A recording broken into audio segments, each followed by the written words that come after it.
Exercise is the leading treatment for many different musculoskeletal conditions. Low back pain, neck pain, osteoarthritis, knee pain, tendon-related pain, so tendinopathy, tendinitis, tendinosis. All of those conditions, exercise is the leading treatment recommendation for them.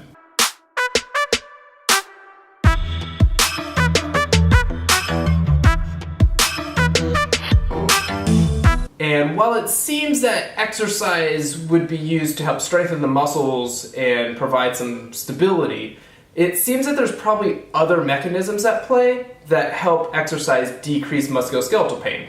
A recent narrative review by Benjamin Smith, published in the British Journal of Sports Medicine, discussed all of these potential mechanisms that exercise can help with persistent pain. One of the main points is that exercise can be used to help reduce pain-related fear. In many different persistent pain syndromes, various movements have been associated with threat. So if we're dealing with low back pain, maybe bending over to tie your shoes or pick something up, that motion of bending forward has been associated with threat to the low back. Or with persistent knee pain, maybe that's squatting or extending the knee, which has been associated with a threat to the tissues of the knee. And exercise can be used to decrease this association of a movement and pain. And so if we look at a lot of persistent pain syndromes, such as low back pain, we can use exercise to decrease the threat of injury with, let's say, bending forward and pain. And this will help reduce the pain related to fear and therefore decrease the low back pain. And there's also research, especially in the low back, that pain-related fear is actually more disabling than pain itself. And this makes a lot of sense because people who are experiencing persistent pain, they typically have feelings of feeling vulnerable or damaged or fragile. And so when we're using exercise, we need to make it clear that it's safe to move and that exercise is actually beneficial for the tissues of the body. For example, let's take a look at low back pain again. People who are experiencing persistent low back pain will stop doing exercise because it's painful. So they'll stop cardiovascular exercising because they're scared of the impact on the low back. They'll also stop resistance training because the loads on the low back always cause pain. But if you saw the previous video on the muscles and tissues of the low back, I'll link that video here. Exercise has actually been shown to help strengthen the discs and the tissues in the low back. So by doing cardiovascular exercise and by doing resistance training, that'll actually help strengthen the low back and not actually cause damage, which is what is commonly thought.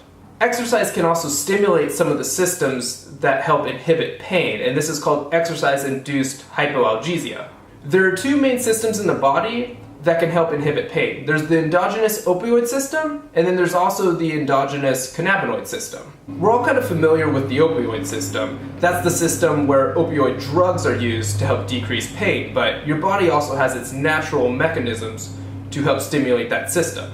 In the cannabinoid system, we might be a little less familiar with the actual name of it, but it's how like CBD oils and medicinal marijuana help to reduce pain. In both cardiovascular training and resistance training have both been shown to stimulate both the endogenous cannabinoid system and then also the endogenous opioid system. So this is another mechanism how exercise can be used to decrease pain. Traditional rehab programs are also typically lighter in loads and volume, and that's kind of based on the pain equals damage model. There was a recent article that looked at painful exercises versus non-painful exercises. And what they found was that painful exercises actually resulted in better outcomes than non-painful exercises. And that probably has to do with heavier training loads better activate the pain-relieving mechanisms in the body, so the endogenous opioid system and also the endogenous cannabinoid system. And whether we use cardiovascular exercise or resistance training, there seems to be a dose response, meaning that the heavier loads and the longer we exercise, the greater the pain relief. And when we're creating a treatment program, we should keep these things in mind, in that the heavier we can load and the longer we can exercise, within reason of course, the greater the benefit is going to be in pain relief. In summary, exercise should be the primary treatment intervention for musculoskeletal pain. Not only is it good from a strengthening aspect, but it also has pain relieving mechanisms as well. And that's on top of all the other health benefits that come along with exercise. So thank you for watching this episode on pain and exercise. I hope that you found this information useful. If you did, please give this video a big thumbs up, and if you want to see more of my content, don't forget to subscribe, which the button should be over here or maybe on this side. Either way, it's on one of those sides. Go ahead and click that subscribe button. I'll see you in the next episode.